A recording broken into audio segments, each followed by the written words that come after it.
Hey guys, I'm Groomer Kris. This is Charlie. Charlie is a Goldendoodle, and I'm gonna give him a haircut, and I'm gonna go through all the steps with you.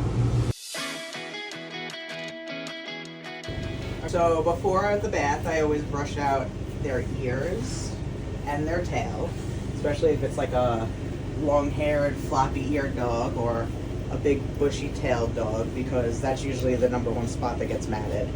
And you never want to bathe like a matted dog. So he's not matted throughout his body, but chances are his ears and his tails could have some matting or knotting, whatever. So I brush that out first.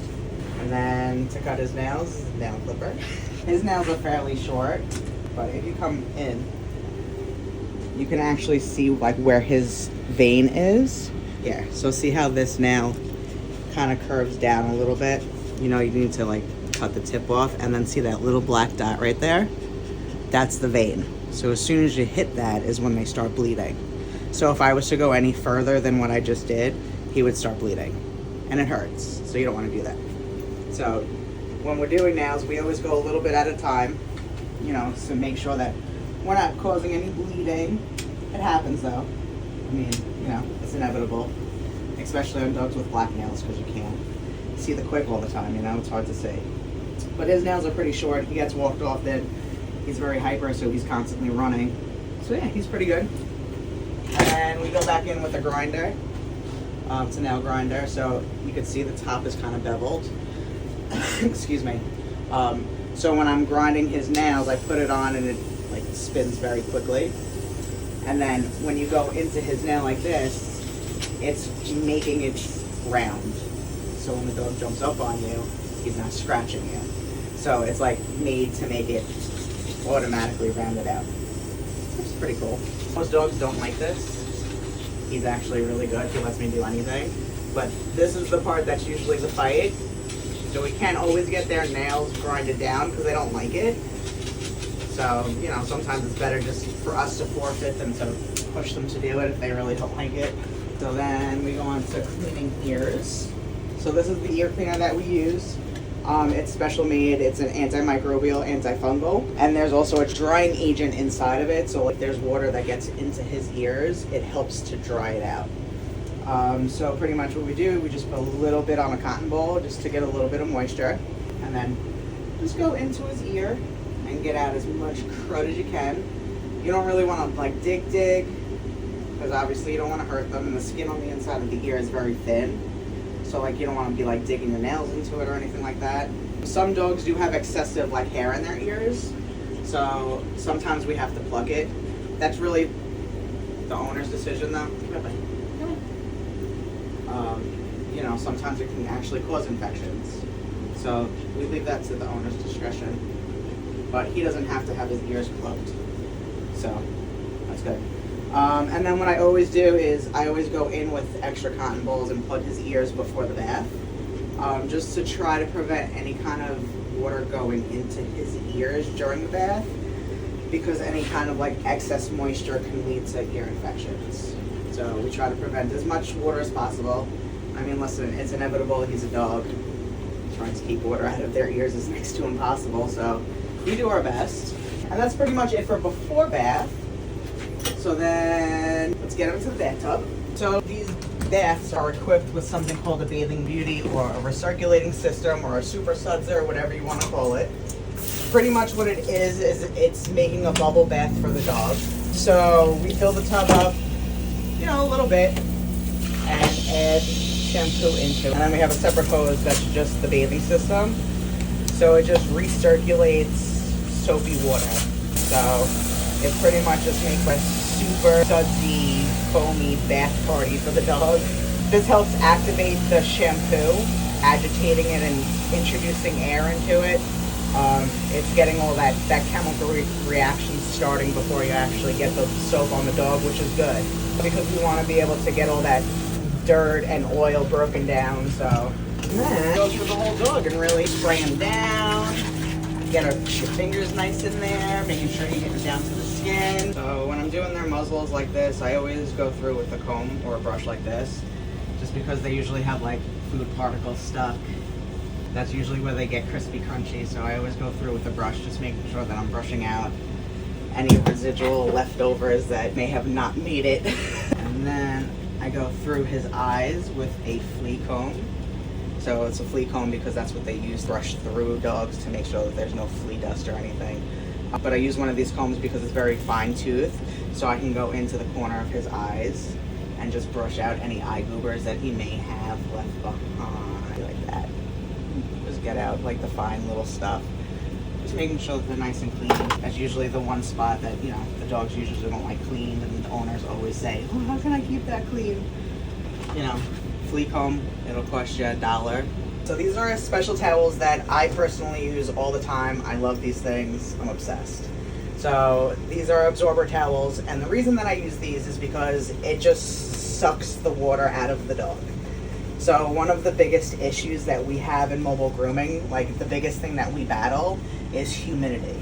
So we have like a tiny little space, and there's a lot of water happening in here. So I try to absorb as much water out of the dog before I start blow drying, just because less water in the air equals less humidity equals faster drying times. So these towels are absolutely amazing. As you can see, I just pretty much just went over like half of it, and it literally just sucks all of that water out of him. So by sucking all that water out of him and putting it down the drain, I'm not getting as much water and humidity in the air. So I love these towels. So pretty much what this does is it just keeps them on the table. Some dogs actually feel more secure with it around their neck. So I have some dogs that if I take it off, they just jump off the table. So it's more of a security thing. I'm not choking him. He can breathe. Obviously, he's not in distress. So this is just like keeping him on the table. We also have something called a groomer's helper. This is just meant to stop the dogs from spinning in circles. You can adjust it to different lengths. I usually keep them on the longest. Again, it's just to stop him from doing this because I can't do this. So it's a good tool to use. It can also help with dogs that bite. So if you make it tighter, he's not able to snap back and bite me. So unfortunately, we do get dogs who aren't happy during grooming. Charlie's very happy. But you know, sometimes you gotta do what you gotta do. This is the best way. I like this better than muzzles because it's not, you know, there's nothing on their face. It's just stopping them from being able to snap, which is really good.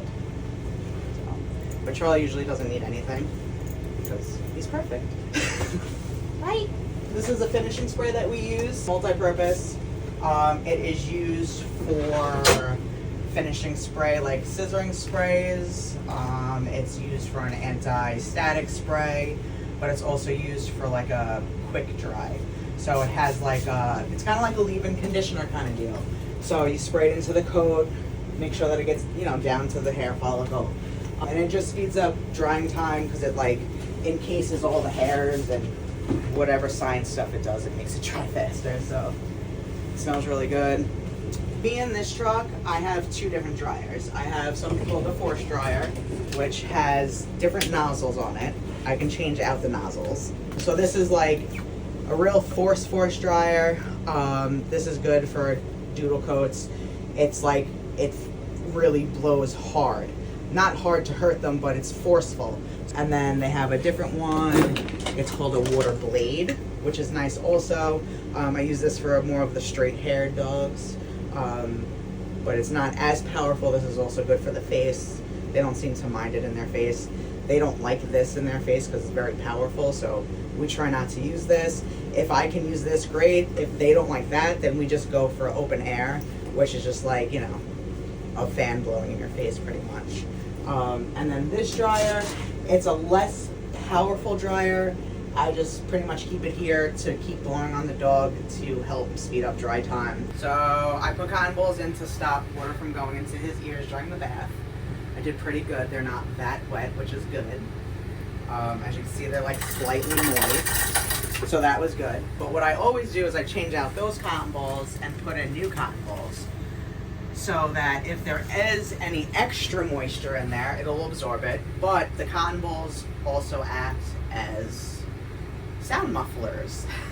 The dryers do get very loud in here, and the dogs really do hate it. I hate it. I have AirPods in my ears the whole time, so the dog should have their ears protected also. So I shove some cotton balls in there. As you can tell, it's not bothering him. Of course, he shakes his head, but it's really not bothering him. And it really does help with the sound, with the noise, because it's really loud. What I'm also doing is line drying them, so separating the hair so I can see down to the skin.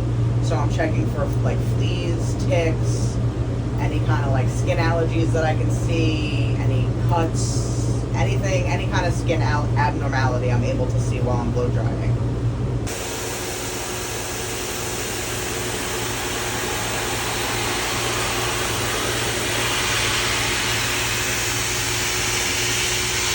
So when he's all done drying and completely dry, that's when he gets his complete brush out.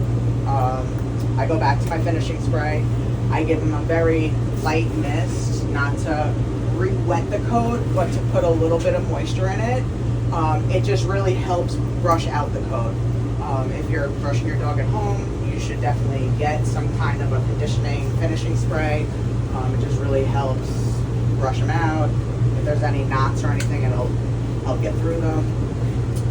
And it's good for the coat, it gives the coat a little bit extra conditioning, which is never a bad thing. So when I am brushing him, just because I've been doing it for so long, I can feel like the tension in the coat. But if you're brushing at home, you're gonna want to do more of like a line brushing kind of deal.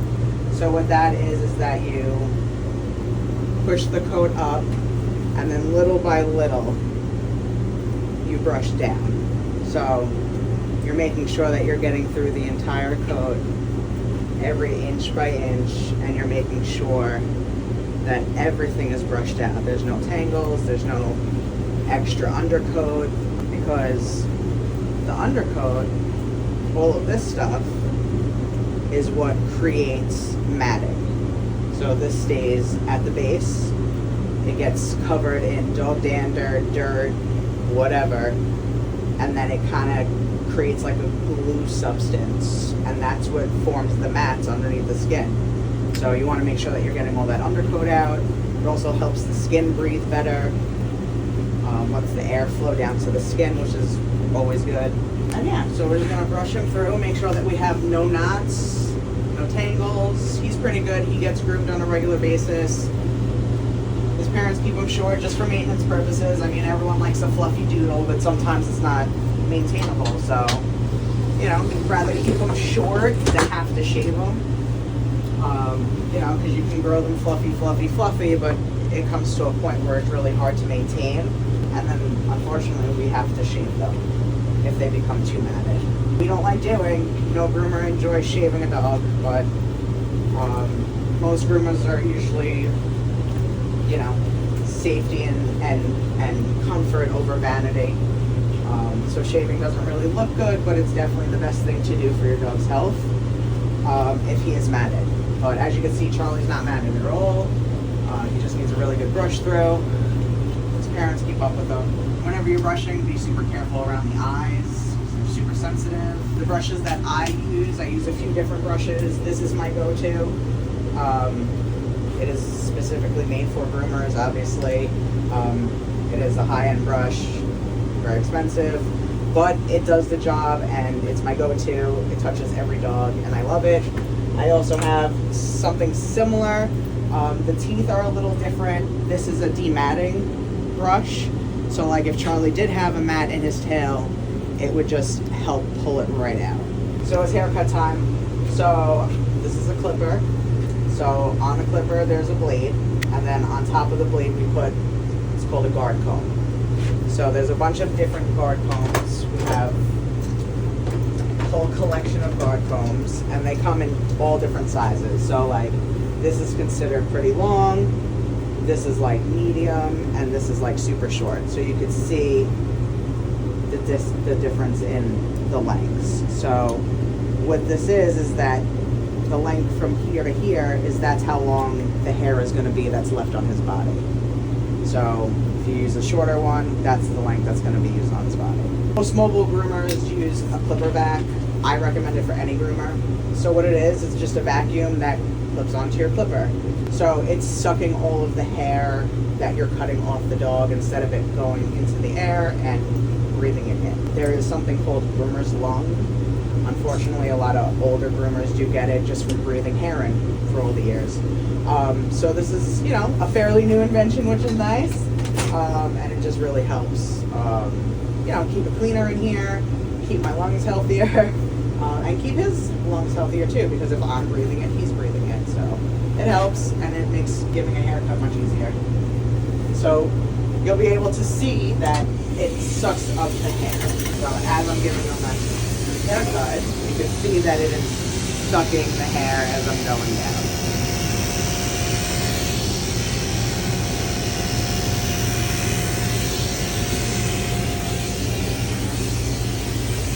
No hair in the air, and that length is the length of the blade, of the guard comb.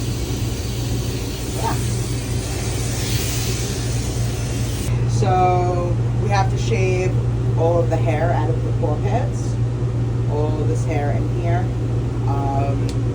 We clean it because it helps them. It helps them when they need to stand up. Their paw pads actually give them traction on the floor, like if you have a tile floor or wood floor. So if there's hair in their paw pads overlapping their actual paw pad, it makes them having a hard time getting up because it makes it slippery. It helps them walk, again, because you're getting rid of all the hair, so you're making it less slippery for them. And it also just keeps it cleaner, like they're walking on the ground all the time, so the less hair there to absorb all the crud, the better. Yeah, so we just go in, clean it out pretty good. You got to be super careful because there's a lot of very thin skin in here. Like all of this is all skin, so you got to be very careful of their toe webbing so you don't cut them open. But yeah, you just want to get all that hair out. So after the paw pads are all cleaned out, now what we want to do is go back in and make those cute teddy bear feet that everyone loves. You know, the nice, cute, round, poofy feet. So as you can see, all the hair is hanging off over his paw pad, and it doesn't look so great. So what I'm going to go in, and I'm going to take off all of this hair, and I'm just going to round out his foot. So what this is also doing too is it's also stopping all of this hair from going underneath his foot, causing him to slip. So you get off all the hair in a nice round shape. And then you brush all the hair down like that. And you just round it out. Anything hanging over that doesn't look nice and round, you just trim it up. And then you have a cute little teddy bear foot.